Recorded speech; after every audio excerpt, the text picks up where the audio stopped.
Always happy to see Michelle Beadle. She's doing something new here with Formula One. We've talked with the kid Mero about it. Will Arnett is a part of it. I don't know how you got a part of all this.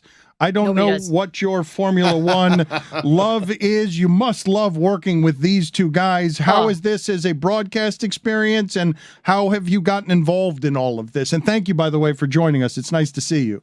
No, nice to see you guys too, and thanks for having me. And honestly, it was, I had signed on with AMP pretty early on just to, do my own little thing, and it's a very small thing. And they knew that I was one of these new American F1 fans, this big giant crop of us.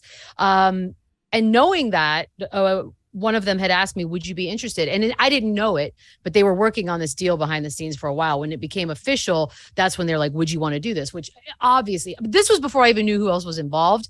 Yes, absolutely. No brainer. Duh. Then they're like, you get to travel. Great. Even more of a plus. Then it's Will Arnett and the kid Mero. And I'm like, this is ridiculous. And it's been two dudes who I genuinely feel like I've known for a really long time, way longer than, a few hours. It's been pleasantly and awesomely surprising. Will Arnett is that funny, correct? Oh, all God. The time, wherever it is you are, he's that funny. It's so I will say this, making him laugh is probably my greatest feat in life.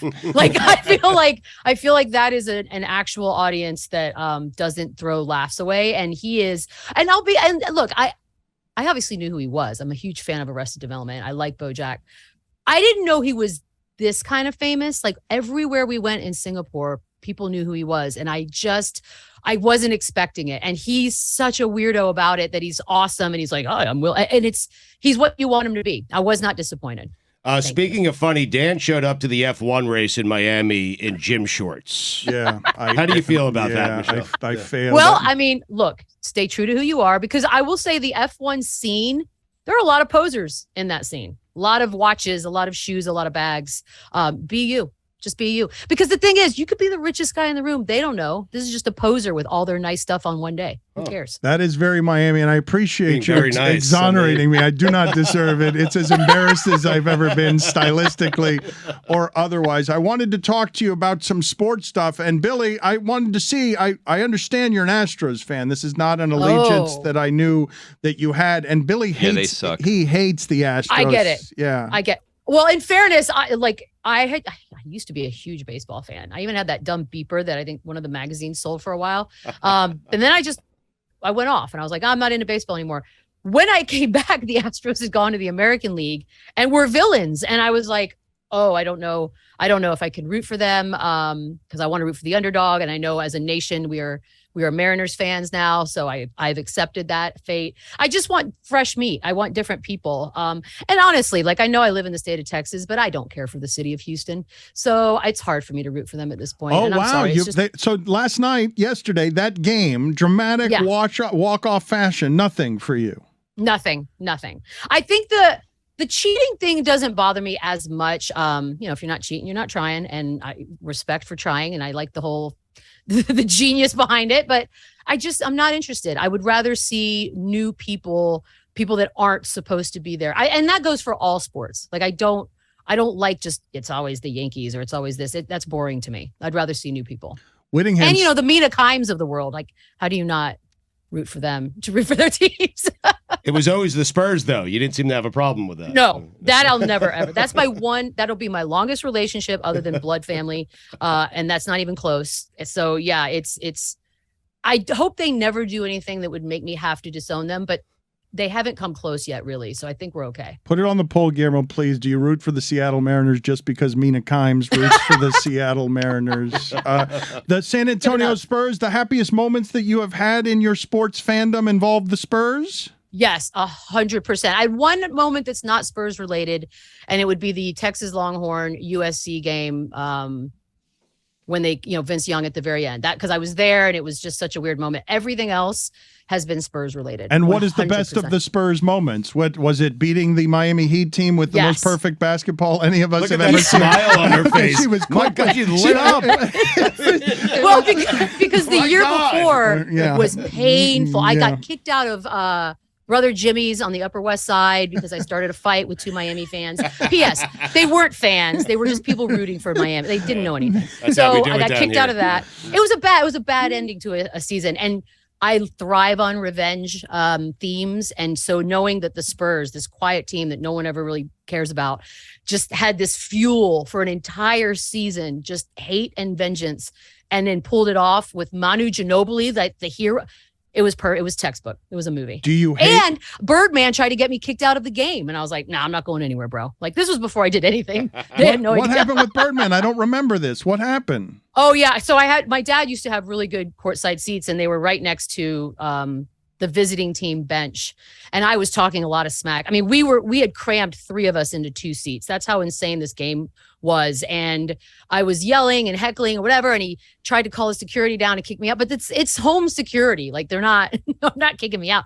And then right then is when the scoreboard just lit up and Manu hit his shot. And there's like a screen grab of me somewhere losing my mind behind Manu Ginobili. Like, I look crazy, and it's one of my favorite moments in all of sports. Can you explain to us? It's not a piano bar, but can you explain to us what it sounds like when Michelle Beadle is heckling the Miami Heat and Birdman Anderson? Like, I try not to cuss because, can't be that guy. But it's just a lot of like, not making eye contact, but talking right at that person and mentioning how the game is going and mentioning that you're about to lose and mentioning that this is going to be the greatest, up defeat and all that and scoreboard and this and that. But for some reason, I never said anything personal. I've done that before, like Sean Bradley once, but I never said anything that would have been like derogatory in that sense. I think they were just mad because of the way it was going. And it makes sense. Like, it obviously wasn't going their way. So I get it. What'd you say about Bradley? What happened with Bradley? Just what a waste of height. And he had a small head and I didn't understand it. And then turns out I was sitting like in front of his wife and I didn't know that. No. By the way, many years ago, I've matured. This is many, many, many years ago. Do you hate Kawhi Leonard? No, not anymore. I've, much like any exes that I may have had, we've all gotten over it. I actually root for him in a weird way. Like, I'd like to see him, because now you're basically pitting him, and he needs to take care of the Lakers. And so that takes care of sort of a team that I don't care for. So now I root for Kawhi, and I don't blame him for how everything, I just didn't like the way it all went down. Breaking up and leaving is not a problem I get it. That's what we all do, but it was the way it all was handled. I just felt like it was ugly. And we're not used to that in these parts. We don't have a ton of drama around the Spurs. So it's not something that we necessarily digest easily. Again, AMP has announced first major sports broadcast package with Formula One, and it's got a bunch of new programming, live shows. Hers is with Will Arnett and the kid Mero. I urge you to find it and make sure to listen to it. That's a fun combination of people.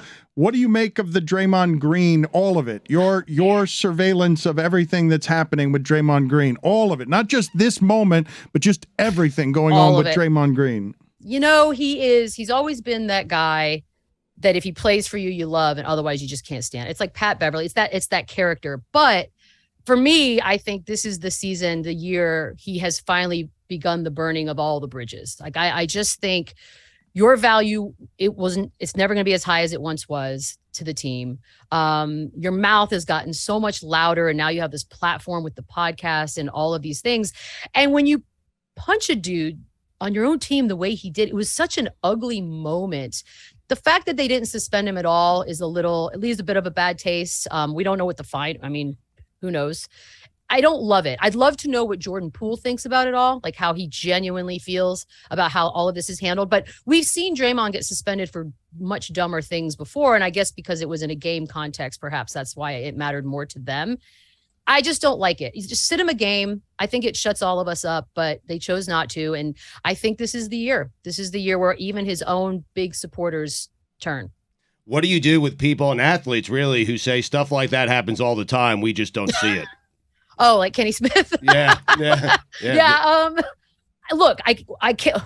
They put us in a situation, right? What am I going to do? Argue with Kenny Smith? I don't know. I'm not in those rooms. I don't see what happens.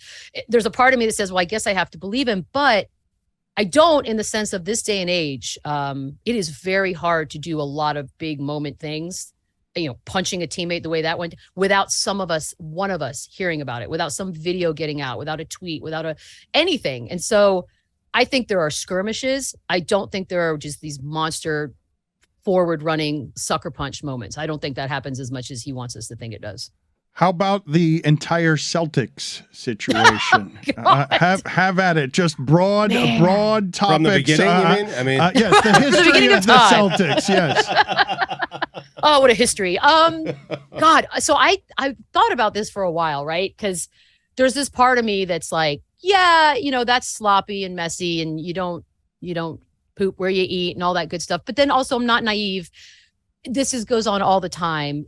To be suspended for an entire season, that's a big deal. And I don't know what happens after this. Obviously Udoka's a young, promising coach with a bright future in this league, but it got into that weird gray territory of it was an employee. It's also a personal matter. It's ugly. It doesn't look great. And I find myself just like, I don't know what you do. If you leave him on the bench, we're going to mock him forever. But we're probably going to do that anyways when he comes back. So I don't know. Is this not between his wife and the mistress? Maybe. I don't know. And I genuinely find myself at a loss of an opinion on this one. Do you guys have an opinion? Not allowed. You got to have a ton of opinions. I know. You're not allowed. You're not allowed to have no opinions, even though the information has some holes in it that you're basing your opinion on. And we don't know. The penalty seems so stiff that it would appear that there's a lot we don't know.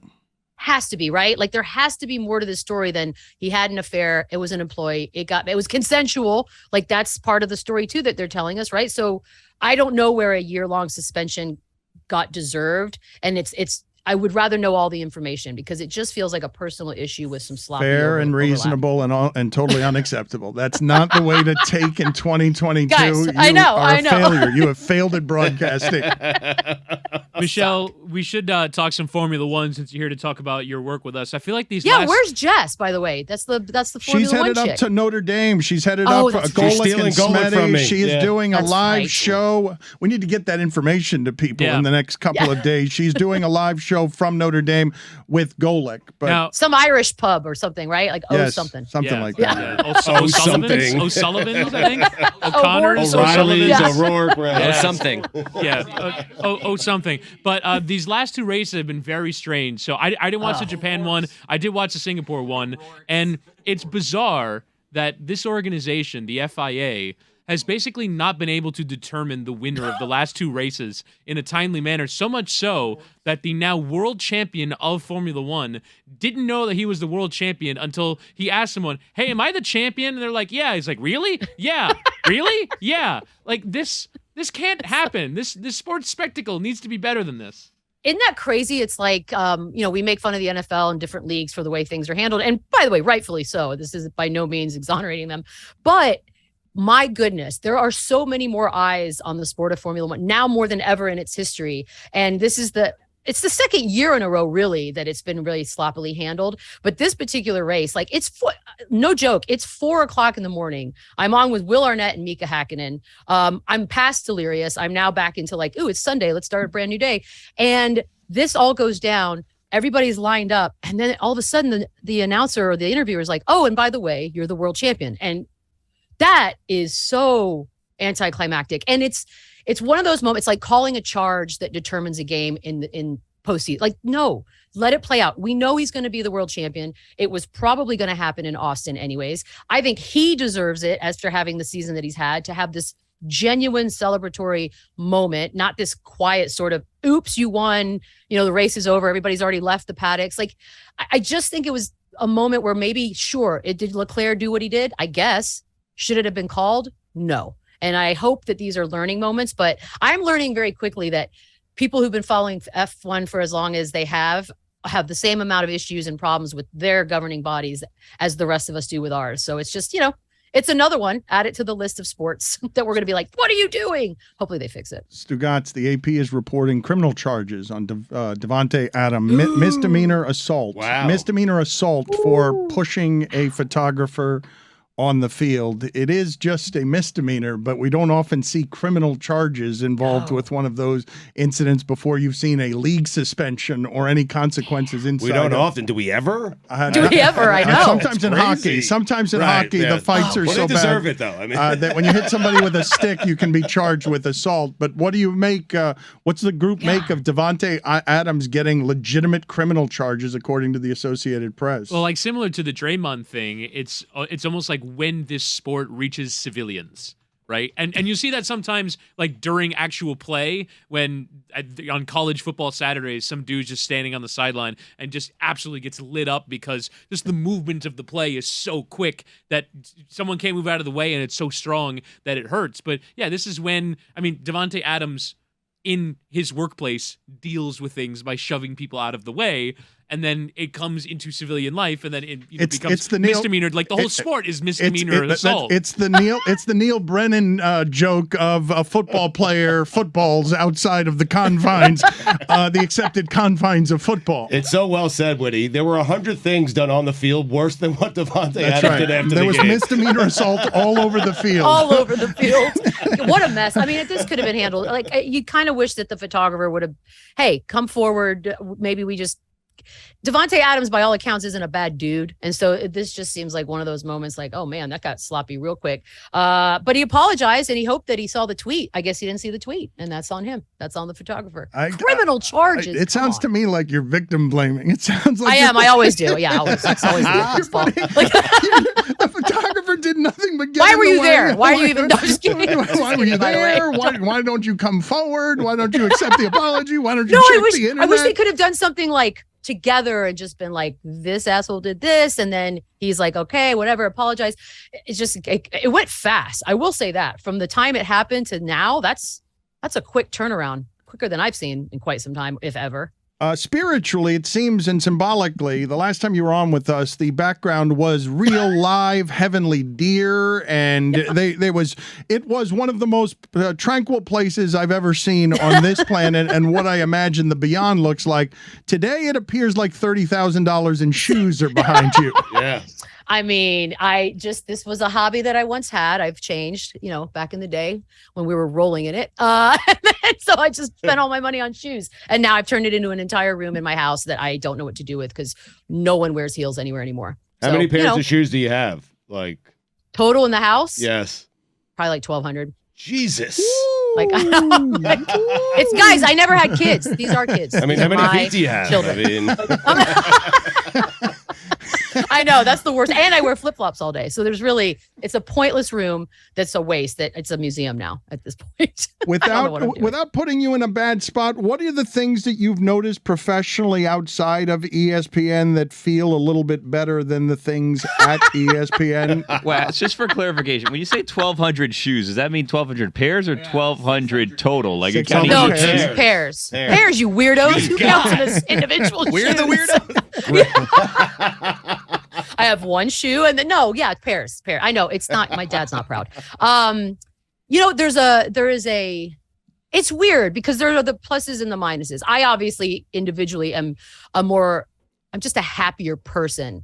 And that just comes from not having any sort of daily kind of office politics. I'm not surrounded by it. I don't go into an office. I don't hear drama from anyone. Like the people that I work with on a daily basis now, I genuinely want to be working with and I like working with. And I don't feel like there's any sort of backstabbing or conniving going on. So for me, that's been the biggest takeaway. I feel like my skin's cleared up. I sleep better, just the whole nine. So it's nice. I miss sometimes going into a workplace and messing with people. Sure. That part I think is a little bit missed, but overall, just a bigger freedom and less crap. Was there a resentment of your success? Like what was happening? Like office politics means what? What were you running up against? Because you were having nothing but what looked like from the outside as success. Oh no, I was having a blast, and you attach money, and then when your salary gets out, I mean, you know how this goes. Like once the salary goes out, it changes your entire narrative. Now all of a sudden, she sucks, she's not, which is fine. Nobody's worth a lot of the money that people are getting paid, but it is what it is. And then you have the people that actually want whatever job it is you're doing. So there's that kind of backstabbing, and then there's the target that stupid public knowledge of salary gives you. And so, yeah, I think it was always kind of there. It wasn't awful. I mean, there were only a few people that were responsible for that kind of garbage. Mostly I was surrounded by great humans. It's just sometimes the negative is what gets heard over everything else, which I've tried to sort of not do anymore, but it's human nature.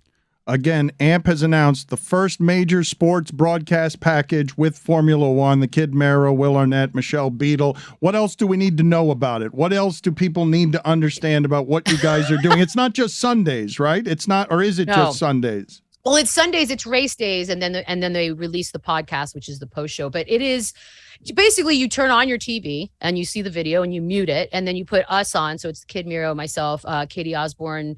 We alternate and we talk, and we're not going to make you smarter. I don't want to mislead anybody down that path. Like, it is just idiots that have discovered a sport that we truly have grown to love in a very short period of time, and we are just watching it with you. And then the post is Will Arnett, who's again a newer fan of F1, and two-time world champion Mika Hakkinen, which I have to say it that way because it sounds better. It just sounds perfect, actually. And we just shoot the bull with them, and Mika responds to a lot of questions. Like, I've asked Mika Hakkinen some really simple questions, and he answers them so gracefully. And it's what better way to learn about the sport than one of the best of all time. So yeah, it's just a fun time, and it's just an alternative to sort of what you're hearing on the broadcast, just some voices that you may or may not want to hang out with. Jessica Smetana is at O'Rourke's on Friday with Golic doing a live show. If you're in the area, you should go and say hello. You look as excited as behind the Spurs bench yelling at Sean Bradley or Chris Anderson, or at a wrestling match, because I know you love professional wrestling. What do you love about professional wrestling? It's the storytelling. It really is. Like, the moves are fine. They're athletes. I'm not going to argue any of that. They're gymnasts, a lot of them. But it's the storylines. And when somebody's good on a microphone, it sort of all falls into that same vibe. It's like smack talking and arrogance and cockiness and stories. And like, I think that's why I like sports. I'm not X's and O's by any stretch. I like drama and, genuine organic drama, not crap that's been contrived. And I know what you're going to say, wrestling, fine. But some people are better at delivering the wrestling storylines than others. And when you get a good one, you can't lose them. You can't. Good seeing you, Michelle. Always nice catching up with you. Thank you for making the time. Bye, guys. Thanks for having me. What's the least amount of money you would take for all the shoes? Man, I have to think about it. There's a lot in here. It's six figures. It's definitely six figures. What? It's easily. It's easily. Thank you, Michelle. I'm telling you, children. I mean, it's a lot. It's a lot of shoes. It's not wise. This wasn't a good investment. I'm very aware. Yeah, put it on the poll, please, at Le Batard Show. Has anyone made a less wise investment than 1,200 shoes? Thank you, Michelle. We appreciate it.